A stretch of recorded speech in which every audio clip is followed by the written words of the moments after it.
사람이 서로를 볼 때 그 사람에 대해서 알 수 있는 가장 좋은 방법은 말을 시켜보는 겁니다.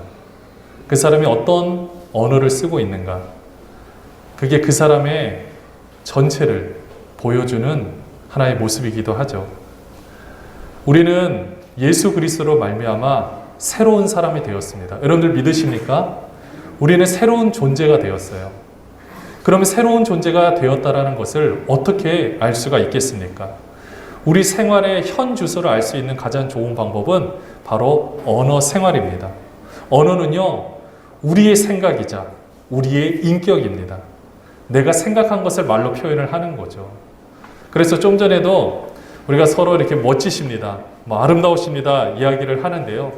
그 외에도 우리가 삶을 살아갈 때 우리는 어떤 언어 생활을 하고 있는가, 그리스도인으로서 어떤 삶을 살아가고 있는가, 우리가 이 부분을 오늘 함께 나누려고 합니다. 이 언어 생활을 제대로 하기 위해서 중요한 두 가지 원리가 있습니다. 이 원리가 뭐냐면요, 우리 한번 따라해요. 첫 번째, 하나님을 본받는 자가 되자. 네, 언어 생활의 기본 원리는요, 하나님을 본받는 삶의 모습인 거예요. 그러니까 우리가 그냥 언어 생활이 좋다, 이게 목적이 아니에요. 이렇게 하는 이유는요, 내가 하나님을 닮은 자로서 지금도 자라가고 있다라는 것을 내 자신이 볼 수 있도록 하는 것이 바로 언어 생활인 겁니다. 하나님을 본받는 것이 결여되어 있으면요, 아무것도 아닌 거예요. 그래서 하나님을 본받는 것, 본받는 자가 되자가 가장 첫 번째 중요한 이 법칙이고요. 두 번째가 있습니다. 따라하겠습니다. 우리는 서로 지체가 된다. 네, 우리는 서로 지체가 된다는 거예요. 이게 무슨 뜻이냐면요, 먼저 하나님을 내가 본받는 자 된다는 것은 내가 언어 생활하는 목적이 있다는 거예요. 그리스도의 장성한 분량까지 자라는 것. 그 다음에 두 번째 이 법칙은 서로 지체가 된다. 이 서로 지체가 된다는 것은 무슨 뜻이냐면요, 오늘 본문 말씀에도 보면은 나와 있어요. 우리가 서로 지체가 된다라고 말을 할 때. 자, 이게 어떤 뜻이냐면요, 여러분들 한번 보십시오. 자, 우리 옆에 있는 사람 얼굴을 한 번만 잠깐 쳐다보시죠. 자, 그 사람 얼굴을 보면서 여러분들이 이야기를 하는데, 여러분들이 만약에 내가 참된 것을 그 사람한테 말한다, 진실을 말한다면요, 당연히 그 사람들은 나한테 진실을 말할 것을 기대를 하게 되어 있습니다. 근데 반대로 내가 그 사람에게 진실을 말하지 않는다라면 동일하게 그 사람도 나를 진실하게 나한테 말하지 않을 수도 있겠다라는 생각을 하게 되는 거예요. 내가 생각하고 말하는 만큼 그 사람을 쳐다보는 겁니다. 그게 서로 지체가 된다라는 뜻이에요. 그러니까 서로 연관이 있다라는 겁니다. 여러분들 오른손이 아프면은요, 왼손이 아프면 이 아픈 감정을 오른손도 서로 다 동일하게 우리가 아는 거예요. 그렇기 때문에 우리가 언어 생활에서 가장 중요한 것은 하나님을 닮아가는 것, 하나님을 본받는 것이고, 그 다음에는 내가 서로 지체가 된다는 것을 여러분들이 꼭 기억하셔야 됩니다. 그러면 이 두 가지 법칙을 먼저 여러분의 머릿속에 기억을 하시고, 그러면 그 가운데서 우리 삶의 모습 가운데 실생활 가운데서 일어나는 이런 상황에서 우리는 어떻게 할 것인가, 우리가 이 부분을 함께 보려고 하는 겁니다. 먼저 오늘 본문 말씀 26절, 27절을 한번 볼까요? 자, 같이 한번 읽어보겠습니다. 시작. 분을 내어도 죄를 짓지 말며 해가 지도록 분을 품지 말고, 그 다음에 뭐라 그랬습니까? 27절에 마귀에게 틈을 주지 말라. 자, 우리 아까 26절 다시 한번 볼게요. 여러분에게 물어보겠습니다. 여러분들, 우리의 삶을 살다 보면 화가 날 때가 있습니까? 없습니까? 있어요. 자, 그럼 화를 내는 게 잘못한 겁니까? 여러분들, 화가 나는 감정이 내 안에서 나오는 것은 잘못된 것이 아닙니다. 하나님께서 우리를 감정을 만드셨다는 것은 그 안에 화가 나올 수 있다는 거예요. 근데 중요한 것은 여기서는 분을 낸다 그랬는데, 이런 분이 나한테 일어났을 때 그 감정이 드는 것은 지극히 정상적인 거예요. 그러나 그 정상적인 거라 할지라도 그것을 내 안에서 계속해서 묵상을 하고 있으면 어떻게 되느냐? 죄를 지을 수밖에 없게 되는 것입니다. 그리고 그걸 가지고 내가 바로 행동을 취하게 되면 나중에 돌이킬 수 없는 그런 후회하는 일들을 남기게 되는 거예요. 하나 예를 든다면 이런 거예요. 아침에 관계가 서로 이렇게 이야기를 하는데 어떤 저한테 굉장히 뭔가 기분 나쁜 행동을 한 사람이 있습니다. 그리고 그때는 저도 그냥 기분이 좋아서 그냥 그런가 보구나 생각했어요. 근데 이제 집에 돌아와서 저녁을 먹고 잠을 자려고 하는데 제가 갑자기 몸 컨디션도 안 좋고 그냥 여러 가지 그 상황들이 또 힘든 일이 있으니까 갑자기 그 생각이 떠오르면서 그때 내가 제대로 사과를 못 받은 것 같은데 걔가 나를 무시해서 그런 거 아닌가? 라는 생각이 딱 들 수가 있어요. 그런데 거기서도 그것을 다스려야 되는데 그걸 다스리지 못하고 그 생각을 그냥 내버려 두면요. 생각에 꼬리를 물어서 이제 마귀가 옆에서 속삭이는 거죠. 너를 무시해서 그런 거야. 너 평생 그렇게 대접받을래? 지금 제대로 저것을 고치지 않으면 너는 계속해서 그런 대접을 받을 수밖에 없어. 확실하게 해놔야 돼. 자, 이렇게 하면서 우리의 생각 가운데 계속해서 역사를 하게 되면 갑자기 열이 받고 잠이 안 오고 그래서 전화기를 들어서 전화를 해가지고 왜 그렇게 했냐라고 만약에 말을 해버린다라면 어떻게 될까요? 그 관계는 깨어져 버릴 수밖에 없다라는 것입니다. 그래서 우리가 가장 중요한 원리가 뭐냐면요. 따라서 내 생각의 주권을 남에게 빼앗기지 마라. 정확하게 표현은요. 내 생각의 주권을 마귀에게 빼앗기지 말라. 사도행전 17장 16절에 보면은요. 사도 바울도 전도를 하다가 이 아테네라는 곳입니다. 2차 전도 여행 가운데 열심히 아덴에서 딱 보니까 그 속에 우상들이 너무 많은 거예요. 바울이 아덴에서 같이 그들 전도할 무리들 같이 동역자들 기다리다가 그 성에 우상이 가득한 것을 보고 마음에 어떻게 됐습니까? 마음에 격분하여. 그러니까 이런 감정이 들 수는 있는 거예요. 우리도 전도를 하거나 또는 우리 삶을 살아갈 때 의분이라는 게 들 때가 있습니다. 이런 것 자체가 잘못됐다는 것은 아니에요. 그러나 또 하나의 예가 있습니다. 창세기 4장 7절에 보면 우리가 잘 알고 있는 가인과 아벨에 관한 이야기예요. 우리 4장 7절 같이 한번 읽어볼까요? 근데 이거는요, 어떤 말씀이느냐? 가인이 아벨을 죽이고 나서 하나님께서 가인을 책망하실 때 하셨던 말씀이에요. 뭐라고 말씀하신지 한번 볼까요? 너가 선을 행하면 어찌 낯을 들지 못하겠느냐? 선을 행하지 아니하면 죄가 문에 엎드려 있느니라. 자, 죄가 문에 엎드려 있는 게 뭘까요? 문 옆에서 언제 문이 열리면 딱 박차서 나갈 준비를 하고 있다라는 거예요. 그 속에 문에 지금 죄가 문에 엎드려 있는데 죄가 너를 원하나 어떻게 하라 그랬습니까? 너는 죄를 다스릴지니라. 내 생각 속에서 감정이 요동치는 것은 지극히 자연스러운 일이지만 그 감정 가운데 모든 것이 다 내 것이라고 생각하는 것은 착각인 겁니다. 자꾸 마귀가 틈을 탈 수가 있는 거예요. 그런데 그것을 내가 받아들이면 내 인생은 그 관계가 거기서 끝나버리면요. 내가 더 누릴 수 있는 삶의 한계도 거기서 끝이 나게 되고 제일 무서운 것은 자기 합리화, 내가 거기에 대한 합리화를 시켜서 나는 이런 존재야 라고 거기에 또 마귀의 속임수에 넘어가게 되는 거예요. 그러면 우리의 삶의 영역은 좁아질 수밖에 없게 되는 겁니다. 그래 하나님도 가인에게 분명히 말씀해 주셨어요. 우리 생각 가운데 자꾸 죄라는 것이 자꾸 우리를 유혹하려고 하는 거예요. 그런데 어떻게 해야 된다? 우리는 이것을 내 것으로 받아들이는 것이 아니라 분별할 수 있어야 하는 겁니다. 또는 사단이요 아주 잘하는 것이 뭐가 있느냐? 오늘 한번 보세요. 사무엘하 12장에 보시면은 13절 14절에 다윗이 밧세바를 범해가지고 낳은 아이가 있어요. 그런데 이 아이가 결국은 죽게 됩니다. 이때 나단 선지자를 통하여 하나님께서 말씀하신 것이 있어요. 한번 볼까요? 다윗이 나단에게 이르되 내가 여호와께 죄를 범하였노라 하매 나단이 다윗에게 말하되 여호와께서도 당신의 죄를 사하셨나니 당신이 죽지 아니하려니와. 그 다음 보세요. 이 일로 말미암아 여호와의 원수가 크게 비방할 거리를 얻게 하였으니 당신이 낳은 아이가 반드시 죽으리이다 하고, 개역 한글판에는 옛날에 회방할 거리라 그랬어요. 그러니까 사람이 범죄한 거에 대해서 하나님은 분명히 우리가 회개하면 용서를 해주세요. 그런데 여러분들 그 죄에 대한 대가는요, 분명히 치른다라는 사실입니다. 그 잘못을 한 부분에 대해서 다윗이 밧세바를 범해서 낳은 아이가 죽는 것은 거기에 대한 대가인 거예요. 이게 근데 원수가 해방할 거리가 되는 겁니다. 예를 들면 이런 거예요. 제가 이제 어쨌든 공인의 신분으로 있잖아요. 그런데 제가 하는 행동들이 아무리 사소한 거라 할지라도 제가 잘못을 하게 되면 거기에 대한 대가는 저도 분명히 치르게 되어 있다는 것입니다.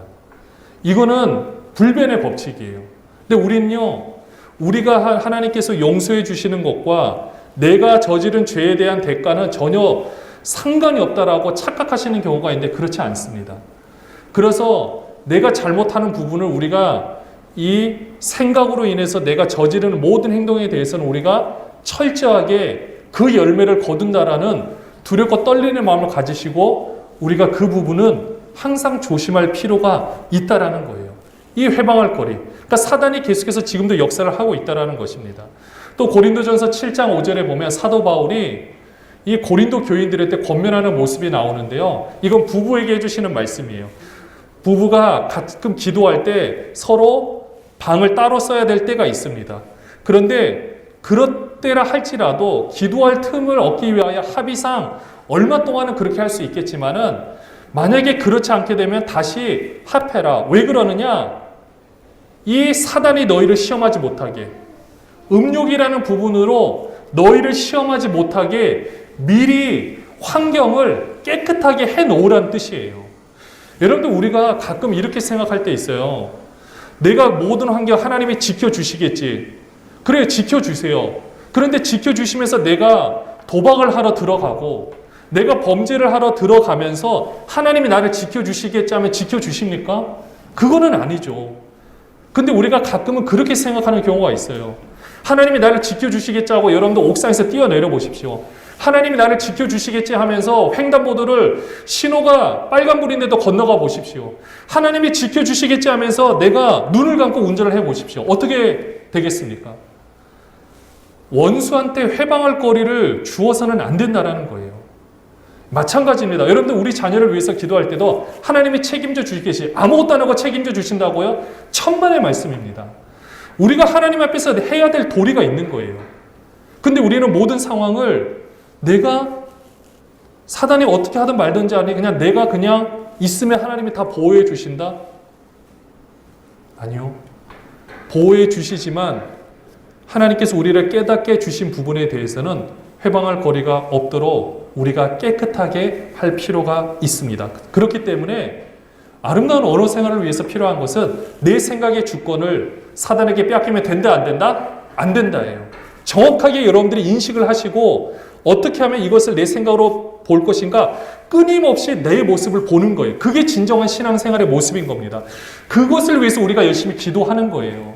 사실 그렇지 않습니까? 우리가 열심히 기도한다 할지라도 내 삶이요 환경이 한 번에 변합니까? 사실 이 문제 때문에 많은 기독교인들이 힘들어하기도 해요. 내가 열심히 기도했는데 왜 바뀌어지지 않는가? 바뀌어졌습니다. 보이지 않지만 우리 내면의 모습이 정말로 많이 바뀌어진 거예요. 환경이 바뀌어진 것이 아니라 그것을 바라보는 내 모든 생각이 바뀌어지게 되는 것입니다. 그렇기 때문에 우리가 아름다운 이 언어 생활 그렇게 하기 위해서 우리의 생각을 철저히 지키시고 그 다음에 내 주위의 더러운 모든 환경을 여러분들이 깨끗이 치우시기 바랍니다. 그래서 하나님 것으로 가득가득 채우셨으면 좋겠어요. 두 번째입니다. 따라하겠습니다. 더러운 말은 하지 않을 것. 더러운 말은 하지 않을 것.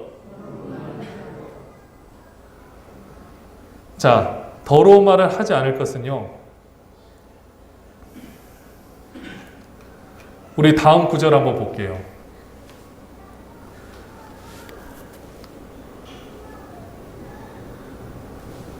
우리가 이 더러운 말을 하게 되면은요, 어떻게 되느냐? 우리의 인격이 파탄이 되어버립니다. 사실은 우리의 행위가 묶여지는 거예요. 여러분들, 우리가 이 더러운 말이 그러면은 일단은 욕을 말하기도 하는데요. 더 나아가서는 우리 현재를 부정하는 말이 되는 겁니다. 따라서 현재를 부정하지 말자. 이 더러운 말이 그런 겁니다. 내 속에 있는 이 생각들,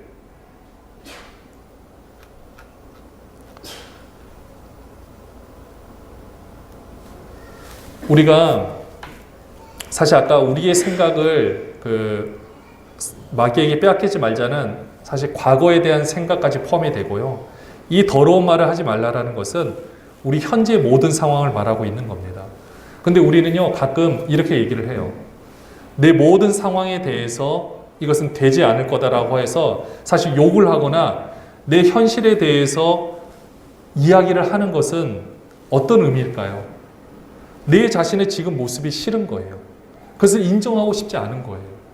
그러니까 나는 그것보다 더 나은 존재인데, 나는 이것보다 원래 더 잘할 수 있는데 왜 현실과 상황이 이렇느냐라고 불평불만하는 우리의 모습은요, 결국 나란 존재를 거기서 삭제해버리게 되는 겁니다. 그럼 여러분들 어디에 서 있고 싶으십니까? 여러분들 과거에 나는 좀 잘 나갔어. 여러분들 거기에 서 있을 겁니까? 아니면 미래에 더 잘 될 거야. 여러분들 거기에 서 있을 겁니까? 아니면 현재에 서 계실 겁니까? 우리가 서 있을 수 있는 곳은 이 현재예요. 근데 이 현재 가운데 이 더러운 말로서 나의 존재를 부정해 버리면은요, 아무것도 남는 게 없어지게 됩니다. 그럼 우리의 인생이 어떻게 될까요? 얼마나 안타깝습니까? 저는 여러분들에게 또 하나 권면을 드리고 싶은 것은 우리가 가끔 쓰는 말 중에 이런 것이 있습니다. 졸려 죽겠다. 배고파 죽겠다. 짜증나 죽겠다. 여러분들 이제 이런 말을 끊으시길 바랍니다. 하지 마십시오. 입술로서 여러분들의 생명을 단축시키는 말 하지 마십시오. 야곱이 사랑하는 아내 레아와 라헬을 데리고 나왔을 때 라헬이 집에서 드라빔을 하나 훔칩니다. 드라빔이 수호신이에요. 아이를 낳게 해준다라고 믿는 하나의 우상. 근데 이 라헬이 훔쳤는데 그 라헬의 아버지 또 야곱에 있어서 외삼촌이죠. 쫓아와요. 이 라반이 쫓아와서 왜 그걸 훔쳐갔느냐고 얘기할 때 야곱이 뭐라 말을 하느냐? 라헬이 그것을 훔친지 몰라요. 이것을 훔친 자는 정령 죽을 것이더라고. 죽겠다. 여러분들 라헬이 정말로 죽습니다. 일찍 죽어요. 베냐민을 낳다가 죽습니다. 이 외에도 우리의 입술로 인해서는요, 엄청난 이 영향력이 있고 열매를 맺게 되어 있습니다. 그러니까 내 삶에 대해서 내 현실을 부정하는 말은 하지 마십시오. 물론 내가 내 상황에 대해서 똑같이 알고 있는 사람에 대해서 내 감정을 이야기하는 것은 문제가 되지 않습니다. 여러분들 솔직히 우리에 있는 상황을 얘기하지 않고 어떻게 삶을 살아가겠습니까? 직장 동료하고 친구들 만나서 누구나 다 알고 있는 상황에 대해서 같이 이야기를 하는 것은요. 그런데 거기서도 그 상황에 대해서 이야기를 하는 것은 괜찮지만 그 상황에서 평가가 들어가서 내가 결론을 내려버리면 그때부터는 내 삶도 거기에 같이 얽매일 수밖에 없게 되는 겁니다. 여러분 그렇게 하지 않았으면 좋겠어요. 그리고 누군가에 대해서 이야기를 할 때도 그 사람 만약에 모른다. 우리는 알고 있는데 전혀 모르는 사람이 내가 A라는 사람에 대해서 이야기를 하고 있어요. 근데 A라는 사람에 대해서 여기 새로운 사람이 전혀 몰라요. 그러면 그 사람에 대해서 내가 안 좋은 이미지로 욕을 하게 되면은요, 이 사람이 잘못된 인상을 가지게 되면 그 책임도 우리가 물어야 됩니다. 여러분들 이거는 굉장히 중요한 법칙이고 원리예요. 그렇기 때문에 내 이 악독한 말로 내 모든 상황을 묶는 이런 어리석은 행동은 하지 않기를 바랍니다. 그래서 여러분의 말의 무게를 훨씬 더 영향력을 넓히시고요. 그 무게를 더 키우셨으면 좋겠어요. 내가 헛된 말을 줄이면 줄일수록 하나님께서 우리에게 입술의 권세를 더하여 주십니다. 그러면 우리가 기도할 때도 그 기도 응답이 당연히 이루어지게 되고요. 여러분의 자녀를 위해서 선포할 때도 그 선포가 이루어지게 되어 있습니다. 여러분의 친구들을 위해서, 직장 동료들을 위해서도 여러분이 그 입술을 가지고 선포할 때 그 사람에게 선한 영향력이 미치게끔 되어 있습니다. 여러분들 믿으십니까? 그걸 위해서 내 현재의 상황 가운데 악독한 말을 여러분들의 입술에서 버리시기를 바랍니다. 그 다음에 중요한 것이 있습니다. 바로 은혜를 끼치는 말. 사실 이게 본문에 보면은 다 나와 있는데요. 제가 이걸 넘어갔는데 다음 본문 한 번만. 네. 자, 은혜를 끼치게 하는 말. 여러분들 은혜를 끼치게 한다라는 것은요. 우리가 한번 샘플로 한번 같이 한번 해보겠습니다. 자, 우리 옆에 있는 분, 앞뒤 있는 분 한번 보시고, 자, 먼저 잘 웃어주세요. 미소로 인사를 하시고 대화로 칭찬을 하는 거죠. 자, 칭찬할 거리 하나씩 찾으셔서 말씀해 보세요. 자, 미소로 인사하고 옷이 뭐 너무 잘 어울립니다. 오늘 머리가 너무 예쁩니다. 오늘 너무 아름다우십니다. 자, 미소로 인사하고 대화로 칭찬하는 거예요. 네, 온몸에 닭살이 돌아도 괜찮습니다. 네. 미소로 칭찬하고 미소로 인사하고 대화로 칭찬하는 거예요. 여러분들 서로 이렇게 해보셨습니까? 다 해보셨어요? 오늘 본문 29절, 에베소서 4장 29절을 같이 한번 볼게요. 화면에 나와 있습니다. 같이 읽겠습니다. 시작! 무릇 더러운 말은 너희 입 밖에도 내지 말고, 아까 두 번째 원리였어요. 그 다음에 오직 덕을 세우는데 소용되는 대로 선한 말을 하여 듣는 자들에게 은혜를 끼치게 하라. 자, 은혜를 끼치게 하는 거예요. 이게 어떤 거냐면요. 아까 대화로 칭찬하는 겁니다. 자, 여러분들 우리 삶을 살아가면서 하나님께서는요, 우리에게 먹는 양식과 심을 씨앗을 주신다라고 했어요. 이거는 먼저는 정말 씨앗을 말하는 겁니다. 그 당시 씨앗은 지금의 돈하고 연관이 되어 있겠죠. 돈이 중요한데 이 돈만큼 중요한 게 뭐냐면 지금은요, 우리의 말로써 하나님의 사랑을 심는 작업이 너무 중요합니다. 우리 주위에 있는 많은 사람들에게 우리의 돈으로 다 섬긴다. 사실 쉽지 않잖아요. 근데 우리가 할 수 있는 게 뭐냐? 우리의 말로써 그 사람에게 선한 영향력을 끼칠 수가 있습니다. 무너진 자존감을 회복시켜 줄 수가 있어요. 또 자신감을 회복시켜 줄 수가 있습니다. 누가 할 수 있나요? 우리의 말로써 할 수 있는 겁니다. 그 사람에게 희망을 심어줄 수 있어요. 그 사람에게 소망을 심어줄 수가 있는 겁니다. 이게 은혜를 끼치는 말이에요. 이 모든 말의 열매는 당연히 열매를 맺게 되어 있습니다. 여러분들 오늘부터 한번 실천해 보십시오. 내가 만나는 모든 사람들에게, 내가 굳이 말해주지 않아도 되는 사람들에게 여러분이 먼저 인사를 하시고, 여러분이 먼저 섬기시고, 여러분이 먼저 한번 다가가 보시길 바랍니다. 물론 요즘에는요, 세대가 하도 험해가지고 저도 엘리베이터에서 좀 인사를 하는 편이긴 한데, 사실은 탈 때 이 여성분들이 혼자 타셨을 때는 제가 인사를 하기는 좀 그래요. 왜냐하면은 너무 무서워할 것 같아서. 또 그런 것 때문에 조금 이렇게 망설여지기는 하는데, 근데 가끔은 그러면 먼저 인사를 해오기도 해요. 아, 그럼 내가 먼저 인사할 거. 이런 생각이 들 때도 있습니다. 상황은 다르겠지만 그런 것뿐만 아니라 지금 여기에 해당되는 경우는요, 여러분들이 자주 만나는 사람들에게 항상 여러분들이 칭찬을 해주시길 바랍니다. 할렐루야. 만나는 사람들에게, 여러분들 이 교회에 오늘 오시면은요, 이제부터는 숙제를 내드릴 거예요. 5가지 이상 칭찬을 하기. 그냥 볼 때마다 모든 곳을 보고 한 분에게 5번 이상 칭찬을 하기. 여러분들 이제 해 주실 겁니까? 아멘 소리가 좀 많이 줄었어요. 별거 아닌 것 같지만 우리가 어디서 그렇게 칭찬을 많이 듣겠습니까? 여러분들 많이 말씀해 주시기 바랍니다. 예레미야 29장 아까 11절 말씀에 보면 하나님께서 이스라엘 백성들에게 이런 말씀해 주십니다. 여호와의 말씀이니라 너희를 향한 나의 생각을 내가 아나니 평안이요 재앙이 아니니라. 너희에게 미래와 희망을 주는 것이니라.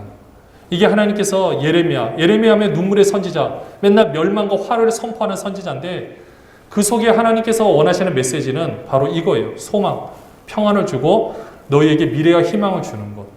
사실 오늘 이 말의 3가지 원리를 보면은요, 첫 번째 생각을 뺏기지 말라는 것은 과거에까지 생각을 뺏기시면 안 되는 거고요. 악독한 말을 하지 말라는 것은 현재를 뺏기시면 안 되고요. 그 다음에 은혜를 끼치는 말은요, 미래를 뺏기시면 안 된다는 겁니다.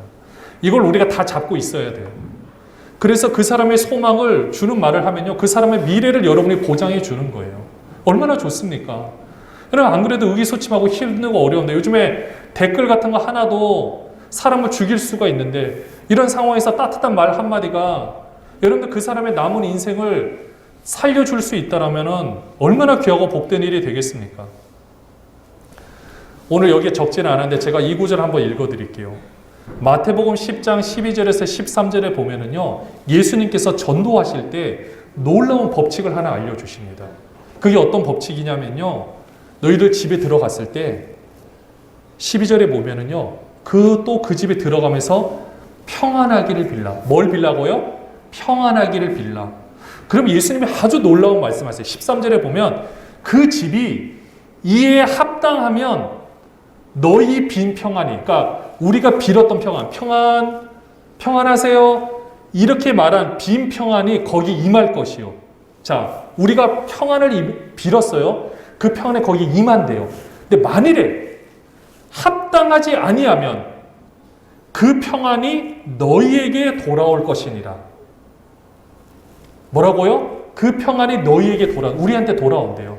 자, 그럼 우리에게 있어서는 이게 믿지는 장사입니까? 남는 장사입니까? 여러분들은 말로서 평안을 빌었어요. 근데 그 사람이 평안을 받기 합당하면 그 평안이 임한대요. 근데 만약에 그 평안이 임하지 못하는 상황이다. 그럼 어떻게 됩니까? 그 평안을 여러분들이 그대로 받아오는 거예요. 여러분, 이거는 본전이 아니라 남는 장사잖아요. 여러분들, 그러니까 지금부터 이제 내 삶이 지금 뭔가 좀 이제 새로운 모습으로 바꾸기를 원한다. 우리 언어 생활을 바꾸시기를 바랍니다. 그냥 마음 딱 먹으시고, 물론 내 힘으로 되는 건 아니에요. 하나님의 성령의 역사로 되기 때문에 내가 이것을 가지고 이제 내가 이렇게 삶을 살아가겠다라고 생각하시면서 마음껏 심으시길 바랍니다. 우리 자녀들 마음껏 축복하시고요. 또 우리의 남편, 아내, 모든 가족들 마음껏 축복하시길 바랍니다. 얼마나 좋습니까? 그냥 볼 때마다 칭찬하고 볼 때마다 그 사람에 대해서 이야기를 해주면 얼마나 좋겠습니까? 이런 작업들이 사실은 하나님께서 하실 일인데 우리한테 맡겨주신 거예요.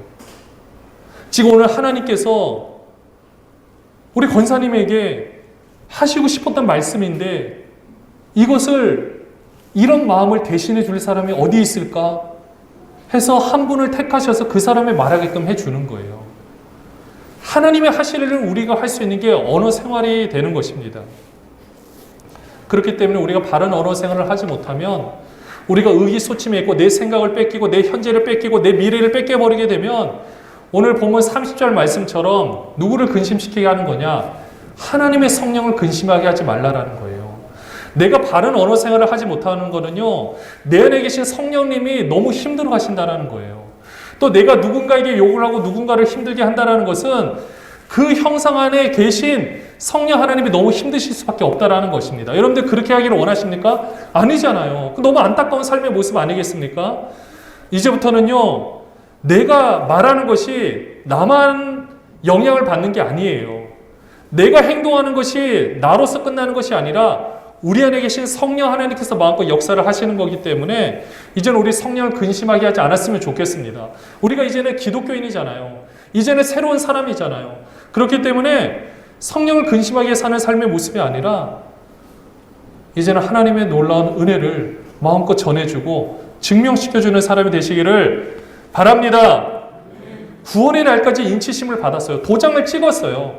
이제는 우리가 우리 뜻대로 변할 수 없습니다. 하나님께서 우리에게 놀라운 은혜로 베풀어 주셨기 때문에 우리는 이 사명을 감당하면 돼요. 근데 참 이 사명 감당하는 게 쉽지는 않습니다. 그러나 할 수 있습니다.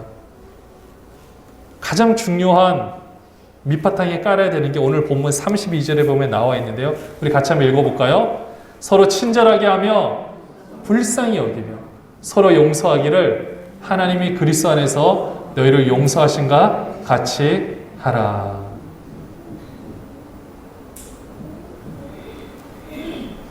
불쌍히 여겨주는 것. 내가 하나님으로부터 불쌍히 여김을 받았잖아요. 여러분, 하나님이 여러분들을 불쌍히 여기시는 거 믿으십니까? 그걸 한번 경험해 보셨나요? 그걸 한번 경험해 보신 분은 내 주위에 있는 사람도 다 나보다 나은 존재라 여기면서 바라보기 때문에 그때 이 모든 것을 할 수 있게 됩니다. 사랑하는 여러분들, 말씀을 마무리하겠습니다. 우리가 아름다운 언어 생활을 하는 목적은 하나님을 본받는 삶의 모습이기 때문에 그래요. 하나님이 성령께서 그렇게 하시도록 만들어 주셨습니다. 그러니까 나는 하나님을 본받는 자로서 아름다운 언어 생활을 해야지. 그리고 우리는 다 지체구나. 그렇기 때문에 내가 하는 모든 말에 서로 영향을 받기 때문에 내가 거짓말을 하는 만큼 그 사람이 나를 거짓말을 할 수 있다고 의심이 되니까 그렇게 하지 말고요. 항상 진실한 마음으로 남을 대하시고, 그 다음에 우리의 생각, 과거에 관한 생각, 모든 것들을 여러분들 사단에게 뺏기지 마시기 바랍니다. 내 생각의 주권은 나한테 있어요. 그래서 모든 이 잘못된 환경들은 다 치워버리시고 깨끗하게 여러분의 삶을 만들어 가시길 바랍니다. 그리고 내 현재를 부정하는 욕하지 마십시오. 그리고 내 미래를 더 아름답게 하기 위해서, 그 사람의 미래에 복을 주기 위해서 아름다운 말로 심으시기를 바랍니다. 우리가 이 두 가지 원칙과 이 세 가지 원리를 기억하시면은요, 우리 모든 삶 가운데 여러분들의 삶을 하나님께서 긍휼히 여겨주셨던 것처럼 우리도 그 삶을 긍휼히 여길 수 있기 때문에 여러분들의 삶이 훨씬 귀하고 복되게 바뀌어질 거라 확신합니다. 그런 귀하고 복된 삶을 하나님 앞에서 아름답게 살아드리는 모든 분들 되시기를 주님의 이름으로 축원합니다.